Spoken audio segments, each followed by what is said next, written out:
Salve a tutti, ecco ciò che rimane del nostro motore. Nei video precedenti puoi vedere le procedure di smontaggio. Adesso possiamo procedere con la pulizia prima della rettifica e della lucidatura. Il metodo che andremo a applicare per la testata veniva utilizzato agli inizi del Novecento per opere di restauro motoristico, quando si dovevano riportare allo stato originale di fonderia le parti in alluminio macchiate da olio e vapori. Costruiamo un contenitore che possa alloggiare la testata e le altre parti che vogliamo pulire. Il prodotto chimico che utilizzeremo è la creolina. Mettiamoci in un luogo aperto per evitare le intossicazioni. Facciamo la prova anche per le valvole e i pistoni. Posizioniamo tutte le parti all'interno del contenitore. In questo esperimento stiamo utilizzando 6 litri di creolina.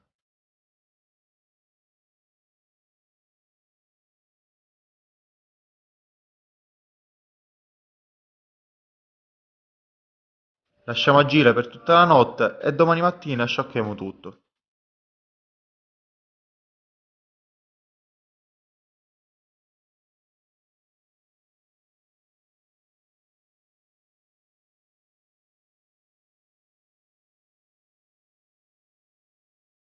Scarichiamo il liquido e puliamo con l'idropulitrice.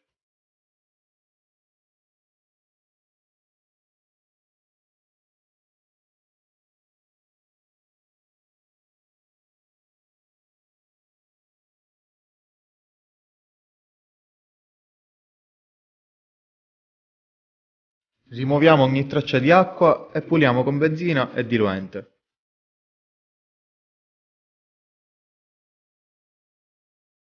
Ecco la testata dopo il trattamento. Qualche ultimo ritocco dopo la rettifica e sarà come nuova. Proseguiamo con la pulizia del monoblocco. Armati di pazienza e una spatola, rimuoviamo tutto il grasso e le incrostazioni. Adesso puliamo con acqua ad alta pressione.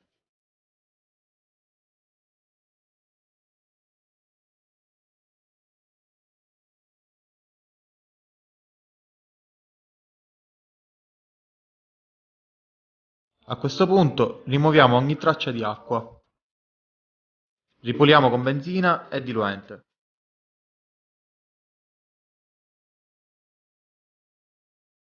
Puliamo bene gli alloggiamenti dei cuscinetti e per prevenire la formazione della ruggine applichiamo dell'olio.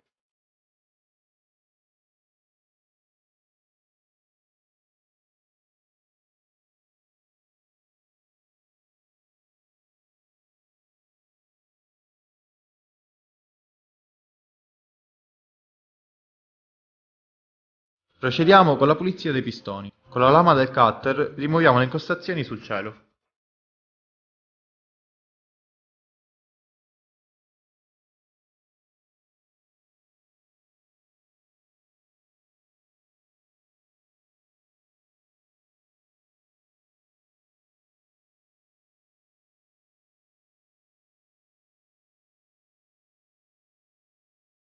Procediamo con la pulizia delle sedi delle fasce. Quindi rimuoviamo le fasce, che ovviamente andranno sostituite.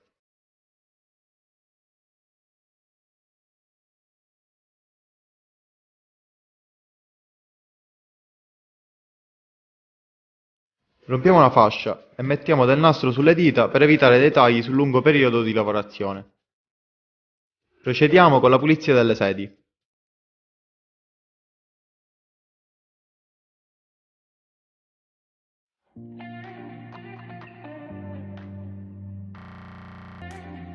Voglio farvi notare un piccolo dettaglio che già molti sapranno e ho dimenticato di inserirlo nel video precedente.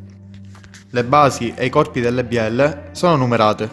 Come potete vedere, i numeri devono andare sempre dallo stesso lato.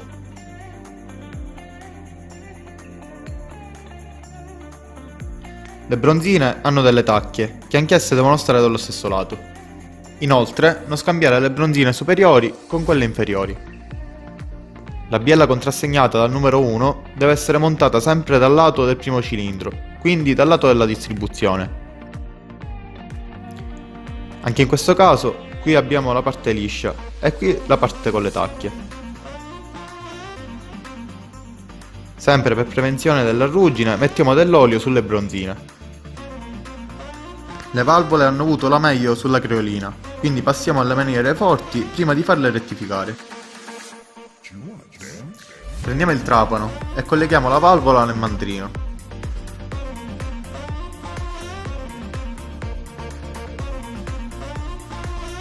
Adesso lo fissiamo alla morsa. Lubrifichiamo la valvola e la puliamo con una paglietta metallica.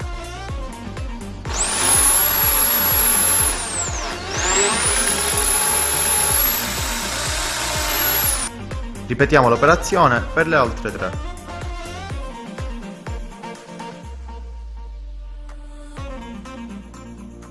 Ecco come si presentano i nostri cilindri prima del trattamento. Li sabbieremo a bassa pressione per rimuovere la ruggine superficiale senza compromettere le alette di raffreddamento.